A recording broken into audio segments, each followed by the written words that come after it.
Hi friends, good morning. இங்கே பாருங்க எப்படி இருக்குன்னு. ஃப்ரைடே வந்து நான் அதாவது மிக்ஸ்ட் வெஜிடபிள் ரைஸ் அப்படி சொல்லுவீங்க. விளையாட்டுக்குள்ளே சாதம் வந்து நாங்கள் சொல்லுவோம், அபிசன்னு சொல்லுவாங்க. அது வந்து செய்கிறேன் என்னோட ஈஸிக்காக, டைமை மிச்சப்படுத்துறதுக்காக இப்படி செய்கிறேன். இல்லாட்டி ரைஸை தனியாகவும் ஒவ்வொரு கறிகளையும் தனியாகவும் வைக்கலாம். ஆனால் வந்து பிள்ளைகளும் சாப்பிடுவாங்க. உரைப்பு இல்லாமல் கொஞ்சம் பால் விட்டு, அதாவது பசுப்பால் கொஞ்சம் விட்டு, அதோட மஞ்சள் தூள், சீரகத்தூள், உப்பு, இந்த பழப்புளி எடுத்து வச்சுருக்கேன். ரொம்ப பழப்புளியும் கரைச்சி வச்சுருக்கேன். இதுவும் கொஞ்சம் விட வேணும். விட்டு இந்த பெரும்பாலும் முக்கால்வாசிக்கிட்ட அவிஞ்சு கொண்டு வந்துட்டேன். பார்த்திங்கன்னா தெரியும். என்னன்னு சொன்னால், நாளைக்கு எந்த சின்ன மகன் பிறந்தனால இப்போ நாங்கள் வந்து கொஞ்சம் ஷாப்பிங்கள் இருக்குது, அதுக்கு போக வேண்டி இருக்குது. அதனால தான் நான் இந்த குயிக்கான சாப்பாட்டை இன்றைக்கு வெள்ளிக்கிழமை மத்தியான சாப்பாடாக ரெடி பண்ணுறேன் லஞ்சுக்காக. அப்போ இது வந்து கிட்ஸும் சாப்பிடுவாங்க. என்ன சொன்னால், நான் அவைக்கு செப்பரேட் எடுத்து வச்சுட்டு, இந்த மஞ்சள் தூள், சீரகத்தூள், இது பாலெல்லாம் விட்டு எடுத்து வச்சுட்டு, அதுக்கு பிறகு வந்து எங்களுக்கு என்ன செய்ய பண்ணணும்னு சொன்னால், கொஞ்சம் மிளகு உள்ளியும் இடித்து வச்சுருக்கேன்னு சொல்லி கேமரா தாண்டிட்டுது உயர்த்த போச்சுது. மிளகும் உள்ளியும் இதெல்லாம் நல்லா இடித்து வச்சுருக்கிறேன். இதைத்தான் வந்து போட போகிறேன். என்ன சொன்னால், இங்கே பாருங்க, இது போட்டால் கொஞ்சம் சமைவாடையாக இருக்கும். மிளக்கறி சாப்பாடு தானே நல்லா சமைக்குன்றதுக்காக இதை செய்கிறேன். இதை வந்து பிள்ளைகளுக்கு எடுத்து போட்டு அதோடு சேர்த்து ஒரு கரண்டி தூளும் போடுவேன். இப்போ பாருங்க, நல்லா அவிஞ்சு கொண்டு வரேன். நீங்கள் கொஞ்சம் அவிஞ்சிட்டாரன்னு சொன்னால் நாங்கள்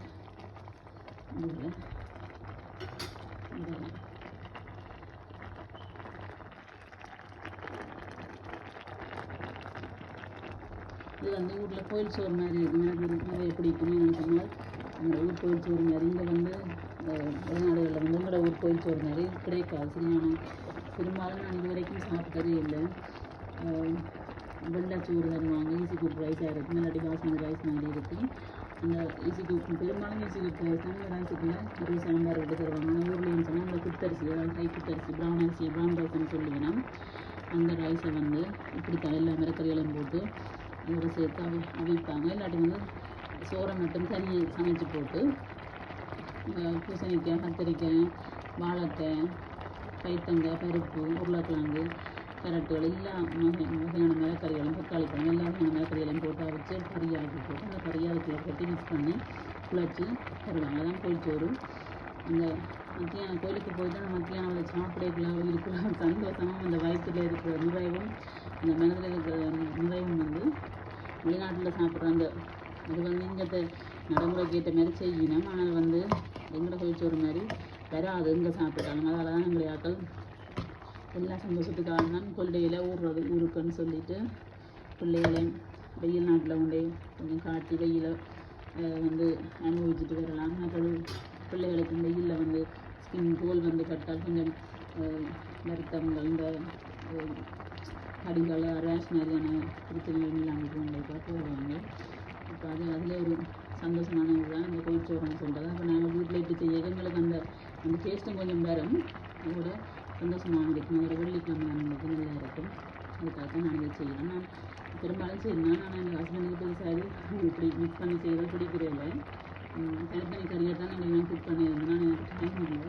அதனால் 12:30 சின்ன மகள் எடுக்க போகணும், அப்படி ஷாப்பிங் போகணும். ஸோ அதனால் இன்றைக்கி அப்படி ஒரு வழியாக இதை செய்யலாம். ஏன்னா நாளைக்கு ட்ரை செய்திருக்கிறேன். நீங்களும் உங்களோட வீடுகளில் பெரும்பாலும் செய்து சாப்பிடுவீங்க. ஈஸிக்காக மிக்ஸ் வெஜிடபிள் ரைஸ்ன்னு சொல்லுவாங்க. பெரும்பாலும் நாங்களாம் ஈஸிக்குள்ள சாதம்னு சொல்லுவோம். அந்த மாதிரி ஓகே ஃப்ரெண்ட்ஸ், எல்லாம் செய்துட்டு லாஸ்ட்லாம் மாட்டுறோம்.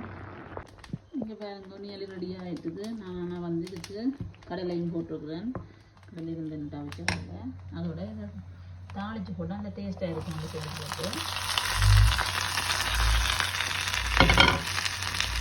சின்ன வெங்காயம், கடைக்கொண்டம் எல்லாம் போட்டு தாளித்து போட்டு விட்டால் அந்த டேஸ்ட்டாக இருக்கும். இங்கே பார்த்தீங்கன்னு சொன்னால், நான் பிள்ளைகளுக்கு எடுத்து வச்சுருக்கிறேன் மஞ்சள் போட்டபடியே. அவைக்கு முதலே உள்ளியும் போட்டு தான் அவிய விட்டேன். ஆனால் இப்போ வந்து இப்போ எங்களுக்காக உள்ளி, மிளகும், தூளும் சேர்த்துருக்குறேன். அதோட வந்து பச்சை மிளகாயும் போட போகிறேன். லாஸ்ட்டில் தான் போடணும். என்ன செய்யறது, பிள்ளைகளுக்கு வந்து உரைப்பு சாப்பிட மாட்டேன்னா, அதனால் நான் வந்து கடைசியில் எங்களுக்காக பச்சை மிளகாய், உள்ளி, மிளகு, தூள், உரைப்பான ஐட்டங்கள் எல்லாம் லாஸ்ட்டில் ஆட் பண்ணியிருக்கிறேன். நல்லா இருக்கும். நல்ல வாசம் வருது. டேஸ்ட்டாக இருக்குன்னு தானே நினைக்கிறேன். தாளித்து தாளியெல்லாம் ரெடியாக ஆகிட்டுது. அது இதுக்குள்ளே கொட்டி விட்டால் மிக்ஸ் பண்ணி விட்டால் சரி. அதை போட்டு மிக்ஸ் பண்ணி விட்டால் சரியாக இருக்கும். சின்ன வெங்காயம் கருவேப்பிலை போட்டு தாளிச்சு இங்கே ஃபைனலி எல்லாம் ரெடி ஆகிட்டுது. நம்மளை வந்து எனக்கு கருவேப்பிலை வந்து எல்லாத்துக்கும் போடுறது பிடிக்கும். நான் முதல்ல போட்டு அவிய விட்டுனேன் ரைஸோடு சேர்த்து மிக்ஸ் வெஜிடபிளோட லாஸ்ட்டில் இறக்கையும் போடுவேன். என் ஹஸ்பண்ட் அடிக்கடி வைப்பார் கருவேப்பிலை எல்லாத்துக்கும் கறியை முதலும் போட்டு தாளிப்பேன். வெங்காயம் பச்சை மிளகாய் தாளிக்க அப்புறம் வேலையும் போடுவேன். லாஸ்ட் டைம் எனக்கு கருவேப்பிலை இருக்குன்னா நல்லா பிடிக்கும். ஊரில் கேட்பாங்க எல்லாரும் கருவேப்பிலையை சம்பளெல்லாம் அடைச்சி சாப்பிட்ருக்குறேன். இந்த மாதிரி தலைமுடியை பார்த்துட்டு கேட்குறவங்க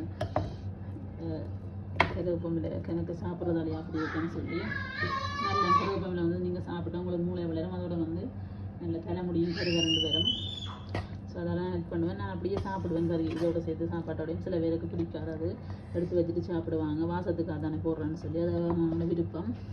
இப்போ நான் வந்து இந்த தாளி தட்டு இதுக்கு தாளியெல்லாம் ஆட் பண்ண போகிறோம். இங்கே பாருங்க ஃப்ரெண்ட்ஸ், ரெடி ஆகிட்டுது. ஈஸியான குல சாதம் எப்படி செய்துட்டேன்னு சொல்லி தாளித்து இதுக்கு போட்டாச்சு. நீ எதை மிக்ஸ் பண்ணி விட வேணும். அதோட பிள்ளைகளுக்கு செய்த அவைக்கு உரைப்புகள் ஒன்றும் ஆட் பண்ணல. தூள் பச்சை மிளகு ஒன்றும் ஆட் பண்ணாத குல சாதம் அவைக்கும் தாளித்து போட்டிருக்கேன். இது ரெண்டையும் வந்து மிக்ஸ் பண்ணி விட்டால் ஓகேயா இருக்கும். வேறங்கோ நீங்களும் கூட வீட்டில் வந்து செய்து நீங்களும் சாப்பிட்டு கூட குழந்தைகளுக்கும் கொடுங்க. ஓகே ஃப்ரெண்ட்ஸ்,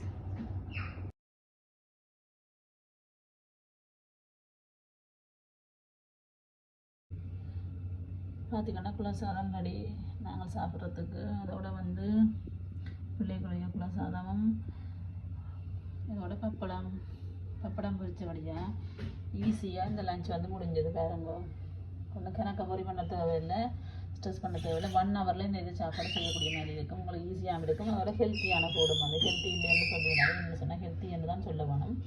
நான் கடலை எல்லா மிரக்கறிகளும் ப்ரௌன் ரைஸ் என்ன பருப்பு எல்லாம் போட்டு செய்தாலும் நல்லா ஹெல்த்தியாகவும் இருக்கும், இதாகவும் இருக்கும், ஈஸியாகவும் செய்யலாம். பிள்ளைகளும் விரும்பி சாப்பிடுவாங்க. உங்களை வீட்லையும் செய்து கொடுத்து நீங்களும் சாப்பிடுங்க. ஓகே ஃப்ரெண்ட்ஸ், பாய்.